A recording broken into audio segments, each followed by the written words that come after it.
Yo les pido por favor que vayan conmigo una vez más al Evangelio de Juan, capítulo 15. Juan, capítulo 15. Los predicadores saben que los sermones tienen vida propia. Eso quiere decir que uno tiene un plan, y yo tenía un plan, ¿verdad?, muy bien trazadito. Yo pensaba que yo iba a predicar desde el versículo 7 hasta el versículo 17 en esta noche. Pero es la cena del Señor,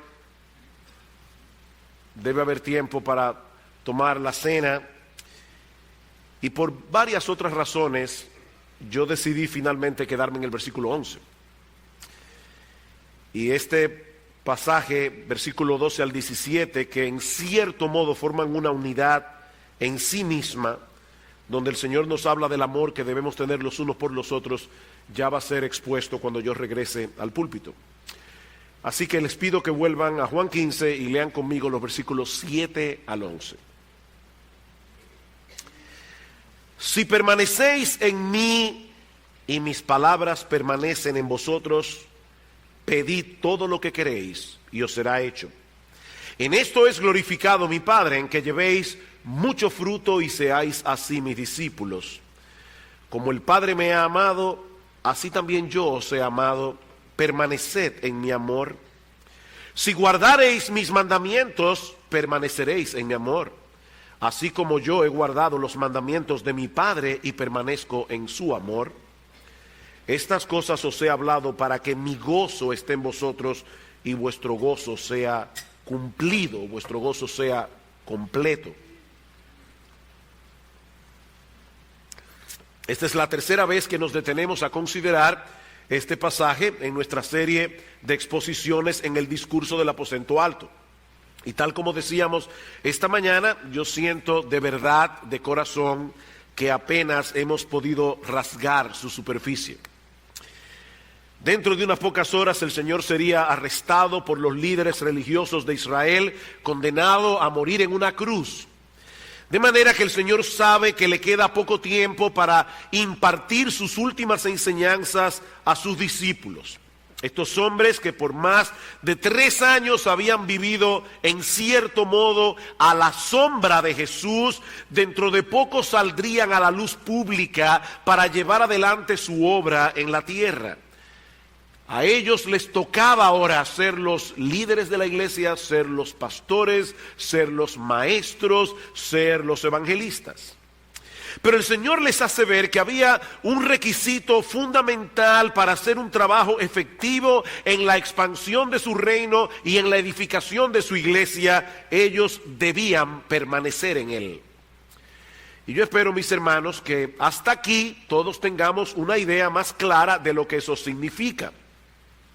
Debemos mantenernos en comunión con Jesús y en dependencia de Jesús cada momento, cada día. Yo voy a hacer algo esta noche que yo no acostumbro a hacer, pero yo quiero que ustedes repitan eso conmigo. Hemos dicho que permanecer en Jesús, y aquí es lo que quiero que repitan conmigo, es que debemos mantenernos en comunión con Jesús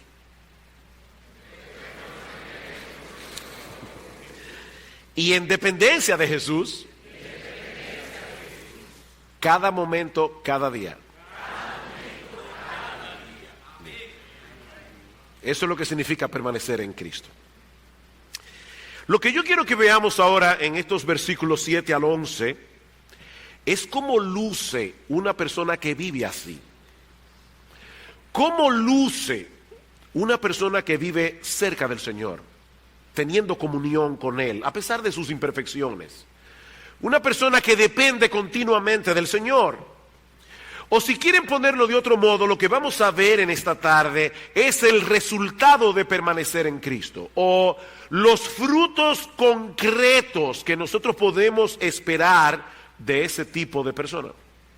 Y en primer lugar, lo que nosotros vemos en este pasaje es que la permanencia en Cristo produce como resultado oraciones respondidas. La permanencia en Cristo produce como resultado oraciones respondidas. Vean el versículo 7. Si permanecéis en mí y mis palabras permanecen en vosotros, pedid todo lo que queréis y os será hecho. Esta mañana nos detuvimos a considerar el hecho de que Jesús nos presenta como algo equivalente aquí, el permanecer en Él con el hecho de que su palabra permanezca en nosotros. Ahora, como la clave de la enseñanza es la repetición, permítanme que cite de nuevo las palabras de John Piper que citamos esta mañana. La morada de Cristo en nosotros es intercambiable con su palabra morando en nosotros. Si Él permanece en nosotros, sus perspectivas permanecen. Si Él permanece en nosotros, sus prioridades permanecen. Si Él permanece en nosotros, sus principios permanecen. Si Él permanece en nosotros, sus promesas permanecen. Si Él permanece en nosotros, sus mandamientos permanecen. En resumen, dice Piper, cuando Cristo permanece en nosotros, su palabra permanece en nosotros. Pero ahora el Señor añade una promesa a su declaración. Cuando nuestra mente y corazón están saturados de la palabra de Dios, podemos pedir todo lo que queramos y será hecho. Eso es lo que dice el texto.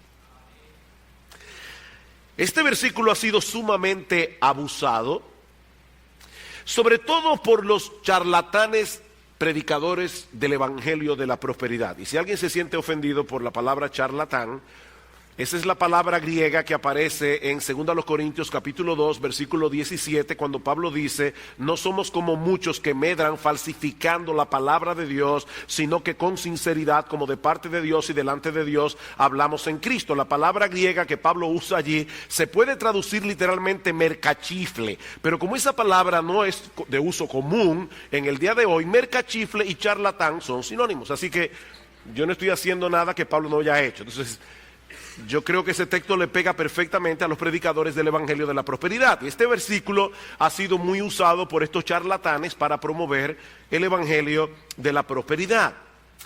Está enseñando, y yo creo, hermanos, que a veces nosotros tenemos que ser un poco más claros hablando desde el púlpito. Alguien decía: protesto por la falta de protesta del protestantismo de hoy. Queremos ser tan políticamente correctos que no decimos lo que tenemos que decir. Está enseñándonos el Señor aquí que todo lo que pidamos en oración, el Señor lo va a conceder, no importa lo que sea. No, eso no es lo que el Señor nos está prometiendo aquí. Lo que Él nos dice en este texto es que si estás permaneciendo en Cristo, manteniéndote cerca de Cristo, saturando tu mente con la palabra de Cristo, pide lo que quieras y te será concedido. ¿Sabes por qué? Porque seguramente bajo esa condición lo que vas a pedir en oración es aquello que es conforme a la mente de Cristo, es aquello que es conforme a la prioridad de Cristo, es aquello que es conforme a la agenda de Cristo, y seguramente será para la gloria de Dios. O sea, así como la Biblia dice: aquí pidan todo lo que quieran, Santiago en el capítulo 4 dice: ustedes no tienen lo que piden porque ustedes piden mal, porque piden para gastar en vuestros deleites. Y en Primera de Juan capítulo 5 versículo 14 dice en Primera de Juan que todo lo que pedimos conforme a la voluntad de Dios, Él responde. Así que esta enseñanza es muy similar a la que el Señor ya nos ha dado en este mismo pasaje. Noten el capítulo 14, versículo 13: todo lo que pidiereis al Padre en mi nombre, lo haré para que el Padre sea glorificado en el Hijo. ¿Qué significa pedir en el nombre de Cristo? No es simplemente añadirle a la oración la palabra final: en tu nombre, Señor, o en el nombre de Jesús, como si fuera un mantra mágico. No, lo que está diciendo es: cuando ustedes vienen en mi nombre, como si fuera yo, bajo mi autoridad, el Padre lo hará para que el Padre sea glorificado en el Hijo. Si algo pidiereis en mi nombre, yo lo haré. Versículo 16: no me elegisteis vosotros a mí, sino que yo os elegí a vosotros. 15:16: y os he puesto para que vayáis y llevéis fruto y vuestro fruto permanezca, para que todo lo que pidiereis al Padre en mi nombre, Él os lo dé. Juan capítulo 16, este texto es importante, versículo 23, en la mitad dice: de cierto os digo, que todo cuanto pidiereis al Padre en mi nombre os lo dará. Hasta ahora nada habéis pedido en mi nombre. Y escuchen este detalle: pedid y recibiréis para que vuestro gozo sea cumplido. Si nosotros venimos en el nombre de Cristo, bajo la influencia de la mente de Cristo, ¿saben lo que va a suceder? Que lo que es de gozo para Cristo será de gozo para nosotros. De manera que nosotros vamos a pedir lo que Jesús hubiera pedido para el avance del reino de Dios. Y nos vamos a gozar cuando Dios responda a esa oración, porque nos gozamos de lo mismo que se goza Jesús. Entonces pidan en mi nombre para que vuestro gozo sea cumplido. De manera, hermanos, que este texto no es una carta en blanco para que nosotros escribamos allí todo lo que se nos antoje con la seguridad de que el Padre suplirá todos nuestros caprichos. No. Pero sí es una extraordinaria promesa de que estar cerca de Jesús, como veíamos esta mañana, dará como resultado una mente que piensa cada vez más como la suya, una mente y un corazón que tienen cada vez más los mismos intereses de Jesús, las mismas prioridades de Jesús, y por lo tanto, mis amados hermanos, nosotros tendremos como consecuencia que veremos muchas de nuestras oraciones respondidas. Pedid lo que queréis y os será hecho. En segundo lugar, este pasaje también nos enseña que aquellos que permanecen en Cristo disfrutan de seguridad de salvación. Aquellos que permanecen en Cristo disfrutarán de seguridad de salvación. Noten el capítulo 15, versículo 8. En esto es glorificado mi Padre, en que llevéis mucho fruto y seáis así mis discípulos. La Biblia de las Américas lo traduce más literalmente: en esto es glorificado mi Padre, en que deis mucho fruto y así probéis que sois mis discípulos. Esa será la evidencia de que sois mis discípulos. El árbol se conoce por el fruto, dice el Señor en Mateo 12:33. No son los frutos los que salvan. Ese es el error del catolicismo romano al enseñar que la salvación se obtiene por las obras, pero los frutos confirman la realidad de nuestra fe y de nuestra unión con Cristo. Se ha dicho hasta la saciedad: no somos salvos por obras, pero aquel que es salvo por gracia, por medio de la fe, produce obras. Así que si no hay fruto, es porque no estás enraizado en Cristo. Pero cuando hay frutos, hay vida. Dios el Padre recibe la gloria y tú recibes la seguridad de que en verdad estás en Cristo. Cuando hay fruto, Dios el Padre recibe la gloria y tú recibes la seguridad de que en verdad estás en Cristo. Un nuevo estilo de vida no salva a nadie, pero todo aquel que ha sido salvado por la gracia de Dios vive un nuevo estilo de vida, un nuevo estilo distinto al que tenías antes de conocer a Cristo. Según a los Corintios 5:14, si alguno está en Cristo, nueva criatura es. Las cosas viejas pasaron, he aquí, todas son hechas nuevas.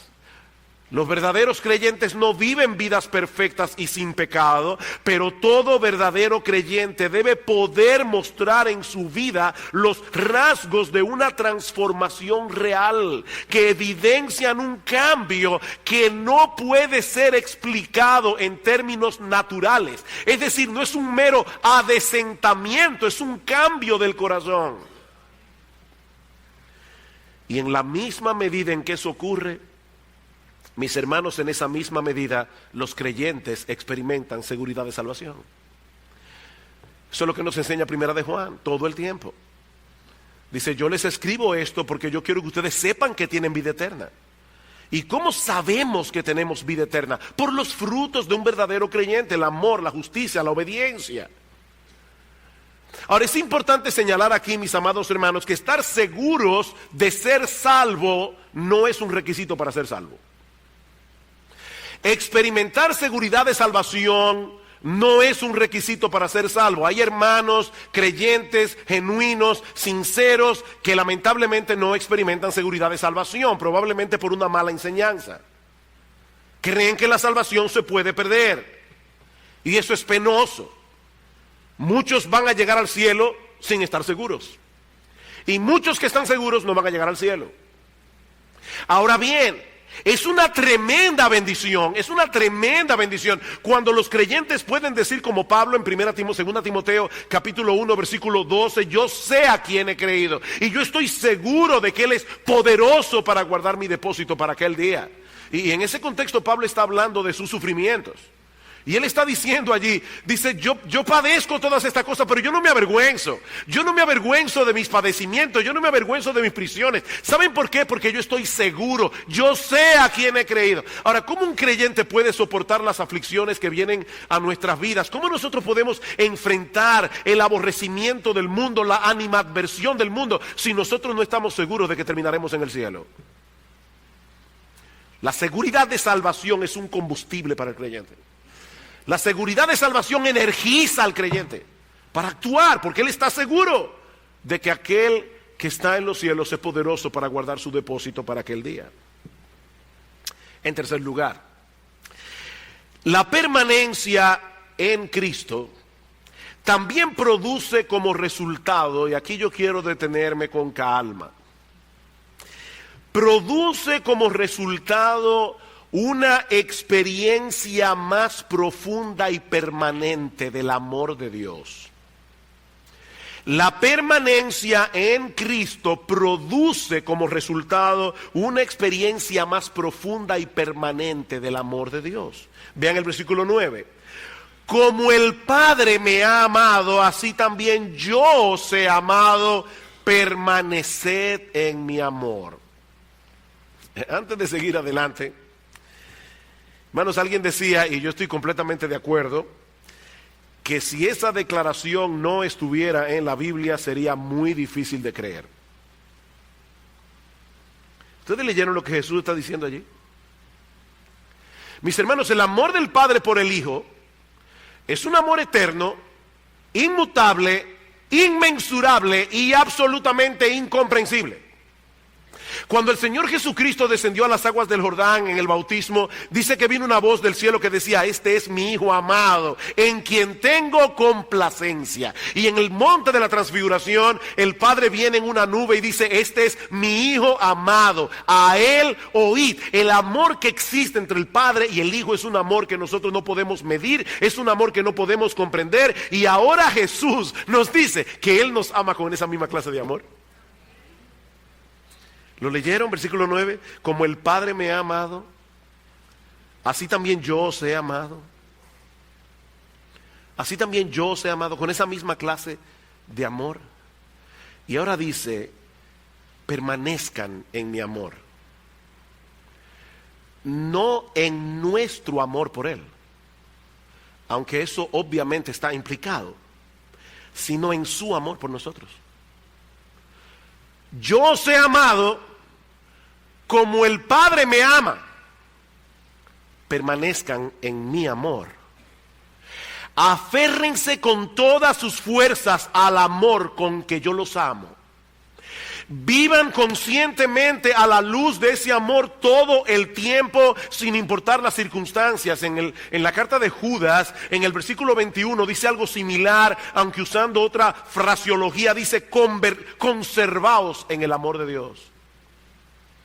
Conservaos en el amor de Dios. Esa es otra forma de decir, permanezcan en mi amor. ¿Cómo permanecemos en el amor de Dios? ¿Cómo permanecemos en ese amor de Cristo en una forma experimental? Versículo 10, guardando sus mandamientos.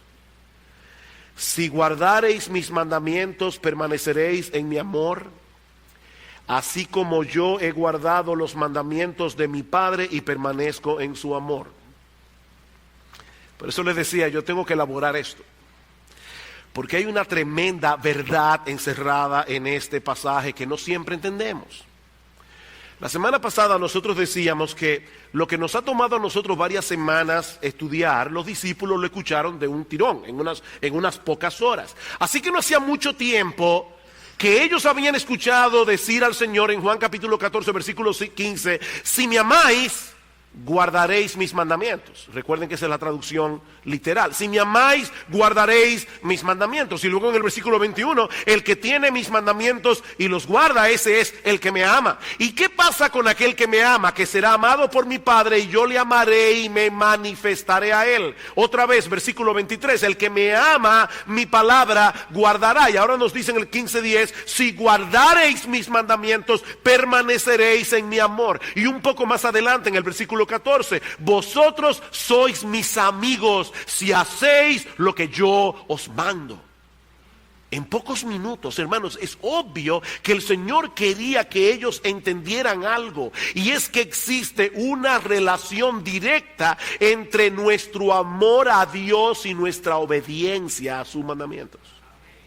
Hay una relación directa entre nuestro amor a Dios y nuestra obediencia a sus mandamientos. Ahora, noten que yo no estoy diciendo que debemos ganarnos el amor de Dios a través de nuestra obediencia. Lo que yo estoy diciendo es que en la medida en que nosotros crecemos en nuestro amor por el Padre, en esa misma medida vamos a querer obedecerle. Existe una relación estrecha entre el amor y la obediencia. ¿Se han dado cuenta, mis amados hermanos, de que los momentos en los que estamos más vulnerables a caer en tentaciones cuando dudamos del amor de Dios?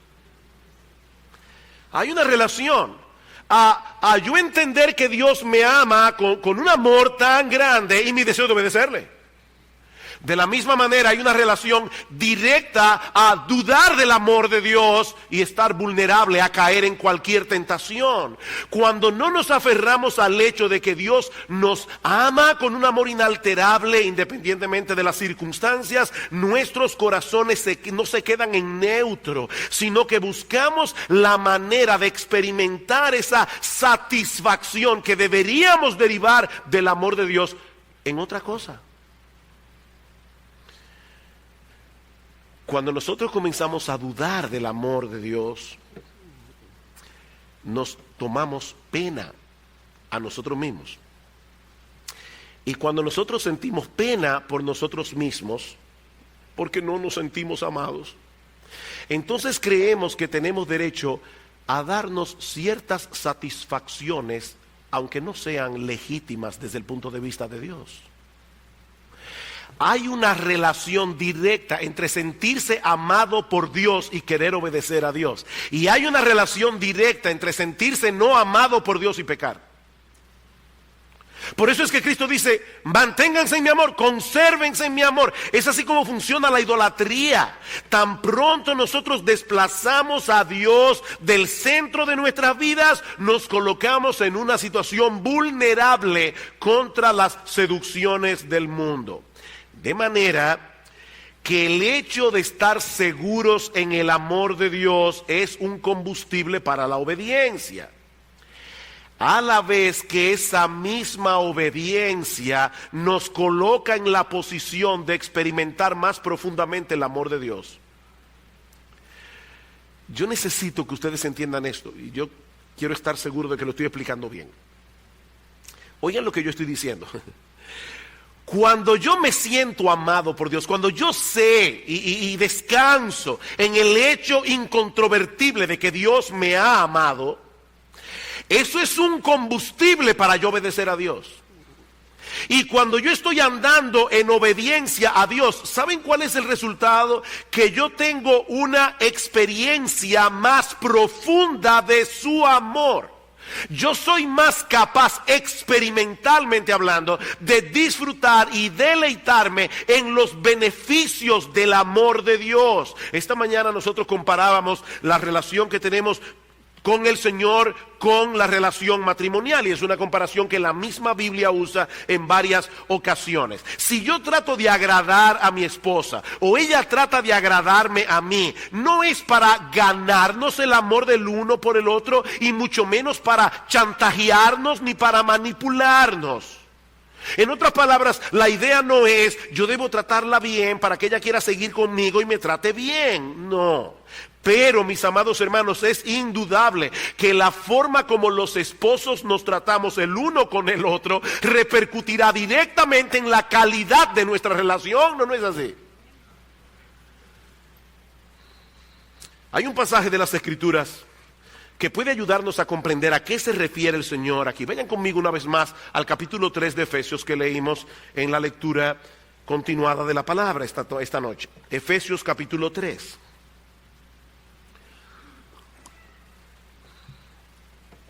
Pablo, recuerden, está orando por los efesios.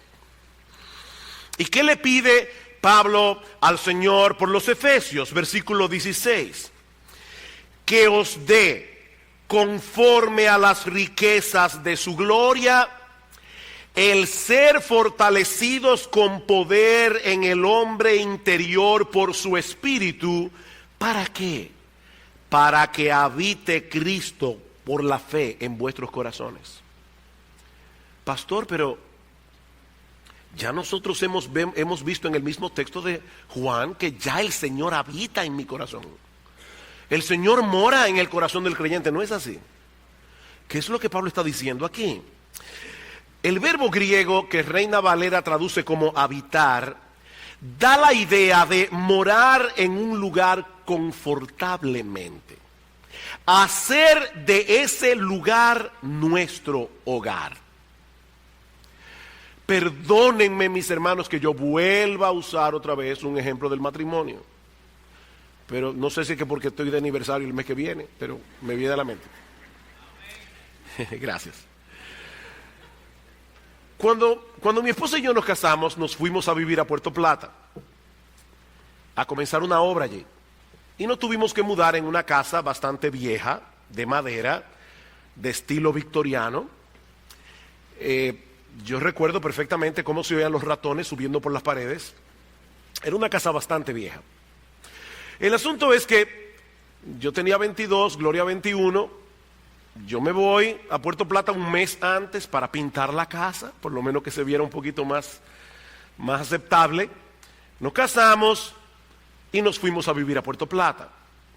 En la medida en que Gloria comenzó a arreglar la casa, decorarla con lo poquito que teníamos en ese momento, la casa comenzó a verse más habitable y comenzó a parecerse a nosotros. ¿Hasta dónde será posible? Con lo poco que teníamos. Hermanos, eso es precisamente lo que hace Jesús cuando viene a nuestras vidas. O sea, cuando Él llega, Él encuentra una casa bastante destartalada. O sea, cuando Jesús llega a nosotros, encuentra un desastre total. Pero Él ha decidido trabajar en nuestro hombre interior, es decir, en el asiento mismo de nuestra personalidad, donde reside nuestro intelecto, nuestros afectos, nuestra voluntad y emociones, hasta hacer de nosotros una morada cada vez más confortable para Él. Es por eso que Pablo dice en 2 Corintios capítulo 4 versículos 16 al 18 que mientras este hombre exterior se va desgastando, el interior no obstante se renueva de día en día. Como decíamos hace poco en un mensaje, estamos en proceso de remodelación. Y lo que Pablo está pidiendo en oración por estos creyentes de Éfeso es que sean fortalecidos con poder en el hombre interior por su espíritu, para que ese proceso de remodelación avance en nuestras vidas. Dice Donald Carson, esta primera petición es una súplica por poder para ser santos, poder para pensar, actuar y hablar de formas que sean totalmente agradables a Jesucristo, poder para fortalecer nuestras resoluciones morales, poder para caminar en una transparente gratitud hacia Dios, poder para ser humildes, poder para tener discernimiento, poder para ser obedientes y confiados, poder para crecer en conformidad al carácter del Señor.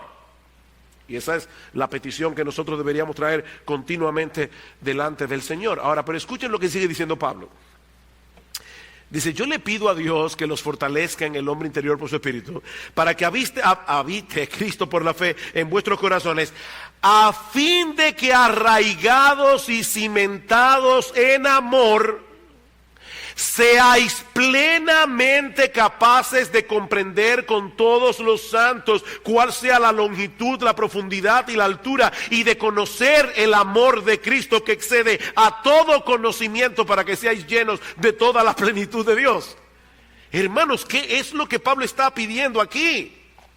Lo que él está diciendo es, yo quiero que ustedes entiendan cada vez mejor, y no solo a nivel académico. La palabra conocer que Pablo usa en el versículo 19 apunta hacia un conocimiento experimental. Pablo quiere que estos hermanos puedan entender, realmente entender, no para que los repitamos como un papagayo cuando nos digan cómo nos ama Dios, es tan alto que no puedo ir arriba de Él, es tan bajo que no puedo ir debajo de Él, es tan alto, ancho que no puedo ir afuera de Él. No podemos cantar todo eso, pero en el fondo del corazón no estamos experimentando ese amor de Dios en nuestras vidas. Pablo dice, yo quiero que ustedes entiendan experimentalmente que Dios los ama.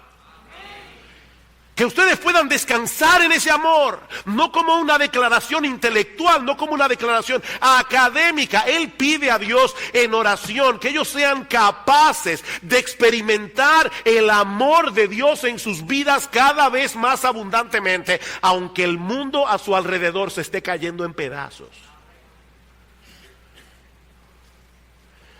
Yo sé que Dios me ama. Y eso es precisamente lo que el Señor Jesucristo quiere que nosotros experimentemos. Que permanezcamos en el amor de Dios. ¿Cómo? Guardando sus mandamientos. Dios no nos ama más cuando obedecemos que cuando desobedecemos. Pero al desobedecer mandamientos que nosotros conocemos, cuando nosotros desobedecemos a sabiendas de que estamos desobedeciendo, no estamos permaneciendo en su amor. Y no vamos a poder disfrutar a plenitud, en una forma experimental, el inefable amor con que Dios nos ama. Ese es el punto. Mis hermanos, el Señor sabe de antemano que nuestra obediencia nunca será perfecta de este lado de la eternidad. Pero ¿saben qué? Nuestro anhelo sincero de obedecerlo en dependencia de Él es algo que a Dios le agrada, aunque no podamos hacerlo perfectamente. ¿Saben que hay una corriente en el pueblo evangélico en el día de hoy que parece humilde, pero es peligrosa? Y es la corriente de: no te esfuerces en tratar de agradar a Dios por tu obediencia, porque nunca podrás llenar la medida. Descansa en Jesús. Y eso suena muy bien, pero tiene muchos problemas con lo que la Biblia enseña. El texto que generalmente se cita es: todas nuestras justicias, nuestras obras de justicia son como trapo de inmundicia delante de Él. Isaías capítulo 64, versículo 6. No, yo no creo que es a eso que se refiere Isaías. De hecho, si leemos el texto de Isaías completo, vamos a ver que en el versículo anterior, o sea, yo no creo que lo que Isaías está diciendo es: no te afanes por obedecer a Dios, no te afanes por tratar de agradarlo, porque no vas a poder, porque tus obras de justicia son un trapo de inmundicia. No, hermanos, no es a eso que se refiere Isaías. De hecho, en el versículo 5 de Isaías dice: saliste al encuentro del que con alegría hacía justicia, de los que se acordaban de ti en tus caminos. Tú saliste al encuentro de esos que hacían justicia con alegría. Las obras que son como trapos de inmundicia, según el contexto, no eran más que actos hipócritas de estos judíos que querían esconder su iniquidad detrás de un ropaje espiritual y religioso. Era una ¿cómo se llama esto? Una cosa de humo, una cortina de humo, para ocultar su pecado. Escuchen lo que dice John Piper. Interesante este texto de Piper acerca de esto. Dice: resulta terriblemente confuso cuando la gente dice que la única justicia que tiene algún valor es la justicia imputada a Cristo. Concuerdo en que la justificación no se basa para nada en nuestra justicia, sino en la justicia de Jesús imputada a nuestro favor. Pero a veces algunos son imprudentes y hablan con desdén de toda la justicia humana, como si no hubiera en ella algo algo que agradara a Dios. Y a menudo citan Isaías 64:6, que dice que nuestras justicias son como trapos de inmundicia. Es una verdad gloriosa que dice que nadie ni nadie será aceptado por Dios sobre la justicia suya, sino la justicia de Cristo. Pero eso no quiere decir que Dios no produzca en los justificados actos de justicias prácticos que no son trapos de inmundicia. No lo son, no para Dios. Esta justicia es preciosa ante Dios y es requerida por Dios, no como base de nuestra justificación, sino como una evidencia de que somos verdaderamente los hijos justificados de Dios. Hermanos, esto es una tremenda noticia. Querer ganarse el favor de Dios a través de nuestras obras es legalismo, pero querer agradar a nuestro Padre Celestial a través de nuestra obediencia imperfecta pero sincera es el fruto de un verdadero cristiano. ¿Cuál es la buena noticia? Que nosotros podemos y debemos vivir de tal manera que agrademos a nuestro Padre Celestial. Y ese estilo de vida, ¿saben lo que produce? Una comunión más cercana y experimental con Él. Eso es lo que Cristo está diciendo en Juan 15. Permanezcan en mi amor. Si guardareis mis mandamientos, permaneceréis en mi amor, así como yo he guardado los mandamientos de mi Padre y permanezco en su amor. Imagínense una niña de 6 años, 5 años, que viene con un dibujo a su papá o a su abuelo. ¿Ustedes creen que uno va a tomar el dibujo y va a decir, pero ese color es un disparate y esa cara anaranjada? No, uno toma el disparate con alegría porque es un disparate que fue hecho para agradar a uno. Hermanos, claro que nosotros nunca vamos a poder obedecer perfectamente a Dios. Pero cuando nosotros tratamos de obedecer al Señor y Él ve nuestro esfuerzo a pesar de nuestra imperfección, Él se agrada. ¿Por qué ora Pablo en Colosenses 1:10? Para que andéis como es digno del Señor, agradándole en todo, llevando fruto en toda buena obra y creciendo en el conocimiento de Dios. Yo le pido a Dios que ustedes puedan hacer eso. Romanos capítulo 12, versículo 1. Os ruego, hermanos, por la misericordia de Dios, que presentéis vuestros cuerpos en sacrificio vivo, santo, agradable a Dios, que es vuestro culto racional. Segunda a los Romanos, capítulo 14, versículo 18. Escuchen lo que dice Pablo en Romanos 14, 18. ¿Qué ocurre cuando un creyente decide restringir su libertad cristiana por amor a un hermano? Dice Pablo, porque el que en esto sirve a Cristo agrada a Dios. El que en esto sirve a Cristo agrada a Dios. Colosenses capítulo 3, versículo 20, el hijo que obedece a su padre, dicen Colosenses 3:20, agrada a Dios. Hebreos capítulo 13, versículo 16, aquel que se desprende de lo suyo para darle al pobre, dice, y de hacer el bien y de la ayuda mutua no os olvidéis, porque de tales sacrificios se agrada a Dios. Dios se agrada. Y lo grande es que Dios sabe que Él es el que nos capacita para hacerlo. Y cuando lo hacemos se agrada. Uno de mis textos favoritos es Hebreos 13:20. Y el Dios de paz, que resucitó de los muertos a nuestro Señor Jesucristo, el gran pastor de las ovejas, por la sangre del pacto eterno, os haga aptos en toda buena obra para que hagáis su voluntad, haciendo Él en vosotros lo que es agradable delante de Él por Jesucristo. Haciendo Él en vosotros lo que es agradable delante de Él por Jesucristo, al cual sea la gloria por los siglos de los siglos. Amén. Es por eso que en el día del juicio nosotros vamos a traer todas nuestras coronas y las vamos a arrojar a los pies del Señor.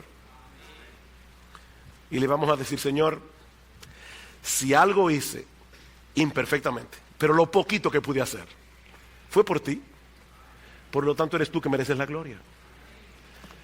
Pero hermano, qué bueno que nosotros tenemos...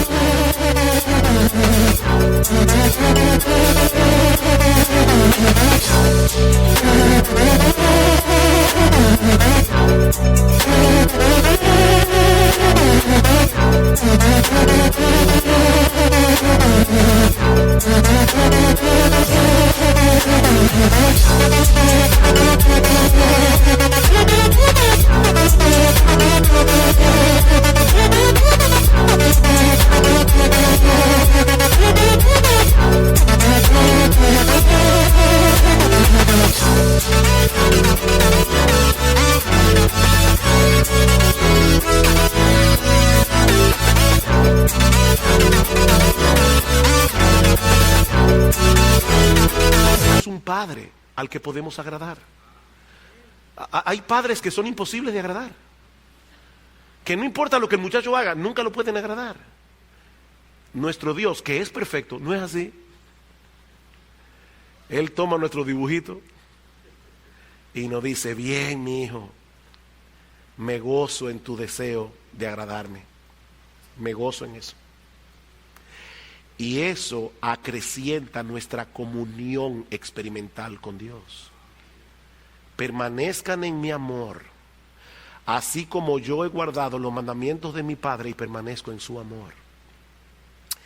Y ya mucho más brevemente, yo no vuelvo a predicar por 3 semanas, así que aguántenme. Versículo 11, estoy acabando. Juan 15:11. Estas cosas os he hablado para que mi gozo esté en vosotros y vuestro gozo sea cumplido. El cuarto y último aspecto que experimentan aquellos que permanecen en Jesús es un gozo cada vez más abundante.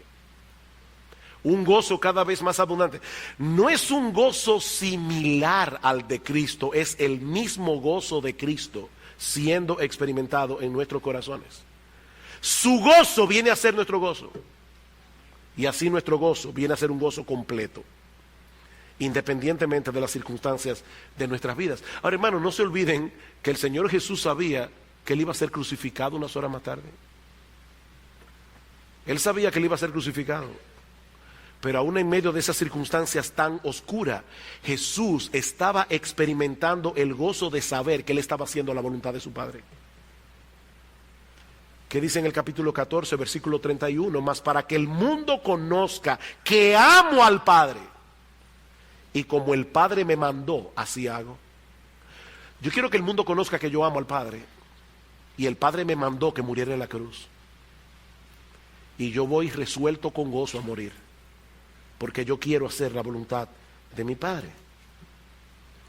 Mi comida, dice el Señor, es hacer la voluntad de mi Padre y que acabe su obra. Y en el Salmo 40 dice: Señor, yo sé que sacrificios no quisiste, mas me preparaste cuerpo. He aquí que vengo, Dios, para hacer tu voluntad en forma humana, para morir en una cruz. ¿Y sabe lo que dice ese Salmo? El hacer tu voluntad, Dios mío, me ha agradado. Y ahora Cristo dice: yo quiero que ustedes tengan ese gozo en sus corazones, permaneciendo en mí, permaneciendo en mi palabra, permaneciendo en mi amor, obedeciendo mis mandamientos. Hermanos, hay una sola fuente de gozo segura, y es permanecer en Cristo. Hay una sola fuente segura y es permanecer en Cristo. Salmo 16: en tu presencia hay plenitud de gozo, delicias a tu diestra para siempre. Oh, que el Señor use estos mensajes para no vivir en ambivalencia.